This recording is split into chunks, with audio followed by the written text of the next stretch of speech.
Update informasi P3K hari ini dilansir dari nusabali.com. Rekrutmen PPPK ternyata menjadi tantangan berat bagi guru honorer senior. Simak penjelasannya sampai selesai.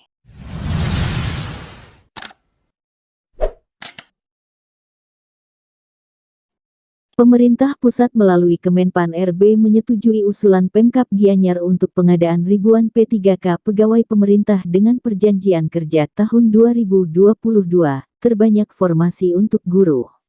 Rekrutmen ini menjadi tantangan berat bagi pelamar dari kalangan guru usia tua. Kepada Nusabali di Gianyar, Minggu 20/3, beberapa guru honorer senior mengakui tantangan berat itu. Karena guru honorer atau non-PNS ASN lain, usia 40 tahun 50-an tahun, cenderung lemah dalam menjawab soal-soal tes, dibandingkan guru non-PNS ASN lain yang usianya lebih muda dengan penguasaan ilmu yang masih segar. Kami kalangan guru honorer sudah tua-tua pasti relatif kalah dalam menghadapi tes P3K ini, walaupun kami lebih fasih dalam mendidik siswa di kelas, jelas beberapa guru honorer senior jenjang SMP di Gianyar. Oleh karena itu, para guru honorer senior ini mengharapkan pemerintah, dalam ini Kemenpan RB dan Kemendikbudristek lebih bijak menyikapi tentang tes calon P3K. Karena jika model tes P3K ini sama, antara pelamar baru lulus sarjana dengan guru honorer senior, maka guru honorer tua-tua akan banyak tersisih alias tak lulus. Sebagaimana dalam pengadaan rekrutmen P3K tahun 2021, tes kompetensi P3K tersebut terdiri dari tes kompetensi teknis, kompetensi manajerial, dan kompetensi sosiokultural. Peserta seleksi P3K juga wajib menjalani tes wawancara berbasis komputer. Kepala Dinas Pendidikan Gianyar Imade Suratnya mengakui, tantangan berat para pelamar P3K dari kalangan guru lebih tua. Namun tantangan sama juga pada pelamar P3K non-guru. Tantangan ini akan lebih nyata terkait salah satu syarat pelamar P3K, yakni usia maksimal 59 tahun. Ini artinya akan ada guru usia 50-an juga bersaing merebut formasi guru P3K. Guna menghadapi tantangan dan agar bisa lolos, dia mengimbau kepada para guru honorer senior untuk terus-menerus mengupgrade atau meningkatkan kapasitas diri. Antara lain, giat belajar untuk pendalaman bidang atau iptek ilmu pengetahuan dan teknologi. Untuk urusan belajar apalagi sebagai pendidik, tak ada alasan karena usia relatif tua. Jika tak siap dan tak mau mengupgrade diri, saya rasa guru yang baru lulus sarjana juga tak lulus dalam tes P3K ini, ujar mantan pejabat asisten di Setda Gianyar ini. Suratnya menambahkan, upgrade diri amat penting bagi calon pelamar guru P3K. Karena Bali tak menjadi daerah khusus bagi pusat dalam hal pengadaan P3K ini. Artinya, untuk meloloskan pelamar jadi P3K tak ada istilah dipermudah jika dibandingkan di daerah terpencil.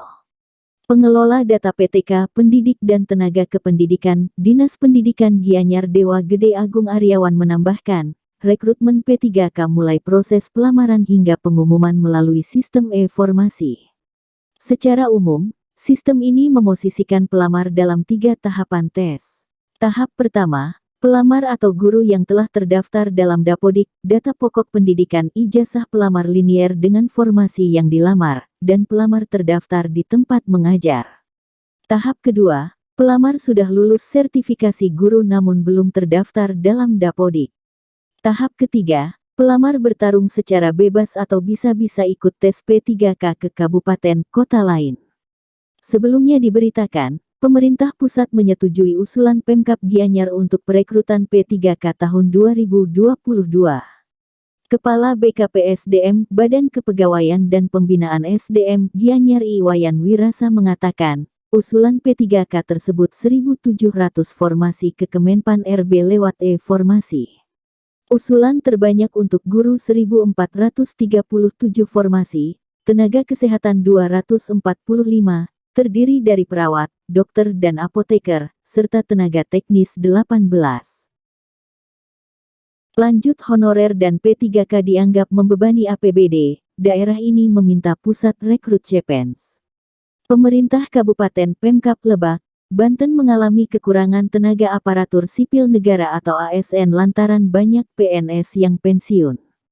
Asisten Daerah Bidang Pemerintahan Pemkab Lebak Al-Kadri menyebut saat ini tenaga ASN yang melayani masyarakat di kantor kecamatan tinggal beberapa orang saja. Sangat kekurangan, kata Al-Kadri di Lebak pada Minggu, 20/3. Al-Kadri mengungkap data bahwa ASN di Lebak pada 2015 masih di atas 12.000 orang, tetapi kini tersisa sekitar 8.000 orang saja. Kekurangan ASN itu disebabkan terbatasnya rekrutmen CPNS yang diselenggarakan pemerintah pusat, sementara yang pensiun ratusan orang per tahun. Selain itu, juga ditambah adanya ASN yang masih aktif dilaporkan meninggal dunia akibat sakit maupun kecelakaan.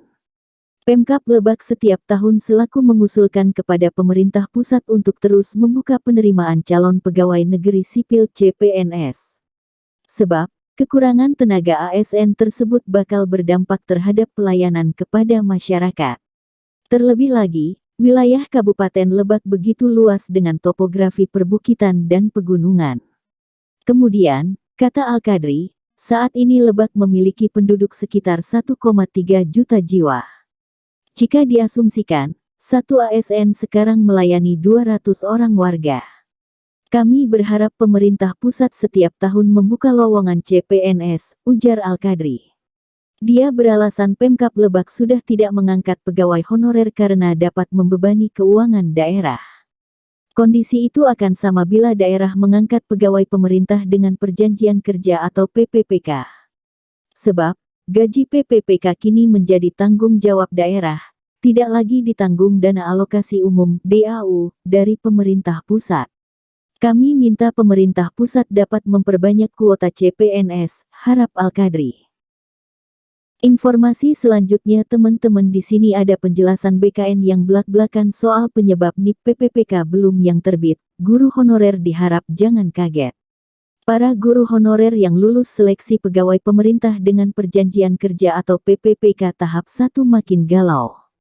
Pasalnya, hingga memasuki pekan ketiga Maret tahun 2022, jumlah NIP PPPK guru yang sudah ditetapkan tidak berubah signifikan sejak Januari. Para guru honorer heran apa sebenarnya yang terjadi dengan proses penetapan NIP PPPK ini, padahal syarat berupa surat pernyataan tanggung jawab mutlak (SPTJM) sudah ditiadakan.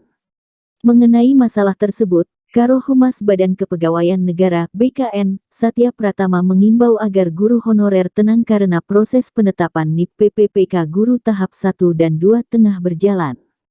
Cepat atau tidaknya terbitnya NIP PPPK tergantung dari usulan pejabat pembina kepegawaian PPK masing-masing instansi. Begitu PPK instansi pusat maupun daerah mengajukan usulan penetapan NIP PPPK, BKN langsung menggarapnya, kata Satya kepada jpnn.com, Senin, 21/3.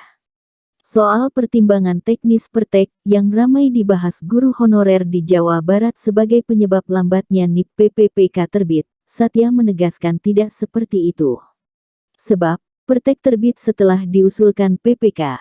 Meskipun begitu, Satya mengatakan akan mengecek apakah Badan Kepegawaian Daerah (BKD) Provinsi dan Kota Kabupaten di Jawa Barat sudah mengajukan penerbitan NIP guru ke BKN atau belum. Prinsipnya Pertek bukan masalah iya. Itu syarat penerbitan NIP dan pengangkatan PPPK, ucapnya. Dia melanjutkan, saat ini di jajaran BKN memegang prinsip first come first served untuk penerbitan NIP CPNS dan NIP PPPK. Usulan yang masuk dan lengkap, langsung diproses prosesnya, kata Satya, tidak lama dengan syarat dokumen-dokumen dalam bentuk digital sudah lengkap. Instansi harus menerbitkan SK selambat-lambatnya 30 hari setelah terbit Pertek. Satya pun mengimbau agar seluruh guru honorer maupun CPNS tidak risau bila NIP belum terbit. Kalau memang sudah lulus seleksi dan diumumkan resmi oleh instansi serta diusulkan oleh instansi maka NIP CPNS dan NIP PPPK akan terbit berdasarkan Pertek. Selanjutnya selambat-lambatnya setelah 30 hari pasca terbitnya Pertek, instansi harus menerbitkan SK, ucapnya. Dia menangis, kalau sudah sampai tahap ini, pasti diangkat resmi menjadi ASN. Mungkin itu saja teman-teman informasi yang bisa saya sampaikan. Semoga informasi ini bisa bermanfaat buat kalian semua.